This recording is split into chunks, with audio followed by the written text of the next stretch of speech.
పొగలు కక్కుతున్న tea కాఫీలను plastic కవర్లలో parcel చేస్తున్నారు. సలసలా మరిగే సాంబారు రసం ప్లాస్టిక్ పాత్రలో నిల్వ ఉంచుతున్నారు. కర్రీ పాయింట్లలో వేడివేడి కూరలు అన్నం లాంటివి కవర్లలో కట్టేసి అమ్మేస్తున్నారు. ఆర్డర్ చేయగానే వేడివేడిగా బిర్యానీలు ఇతర ఆహార పదార్థాలు ప్లాస్టిక్ డబ్బాల్లో ఇంటికి డెలివరీ చేస్తున్నారు. ఇలా ఎటు చూసినా మైక్రో ప్లాస్టిక్ కూరల్లో మనల్ని బందీ చేస్తున్నారు. వద్దని ఎంత చెబుతున్నా ప్లాస్టిక్ వినియోగం అంతకంతకు పెరుగుతుంది, కానీ తగ్గడం లేదు. ఇక ప్లాస్టిక్ పాత్రలో నిల్వ చేసిన వేడి ఆహారం తినడం ప్రాణాంతకరము అని నిపుణులు హెచ్చరిస్తున్నారు.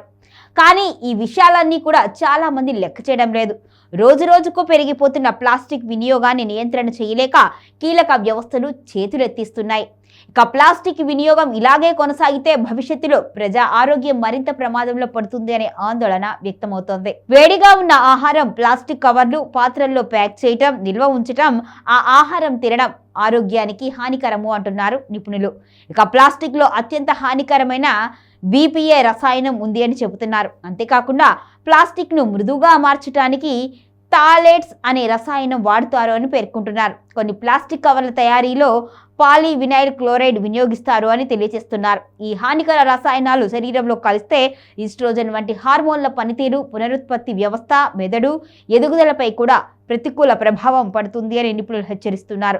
పిల్లలు, గర్భిణీలపై ప్రభావం అధికంగా ఉంటుంది అని పేర్కొన్నారు. ఇక హార్మోన్ల అసమతుల్యత వలన కూడా డయాబెటీస్, ఒబేసిటీ వంటి సమస్యలు తలెత్తుతాయి అంటున్నారు. మగవారిలో వీర్యకణాల ఉత్పత్తి తగ్గడంతో పాటు మహిళల్లో గర్భధారణ సమస్యలు ఎదురవుతాయని చెబుతున్నారు. ప్లాస్టిక్ కణాలు శరీరంలోని రక్త ప్రసరణ వ్యవస్థ పనితీరుని దెబ్బతీస్తాయని వివరిస్తున్నారు. అంతేకాకుండా గుండె జబ్బులు వచ్చే ప్రమాదం ఎక్కువగా ఉంది అని పేర్కొన్నారు. పొట్టలోని సున్నితమైన పొరను దెబ్బతీయడంతో జీర్ణ సంబంధిత సమస్యలు వస్తాయని వెల్లడిస్తున్నారు.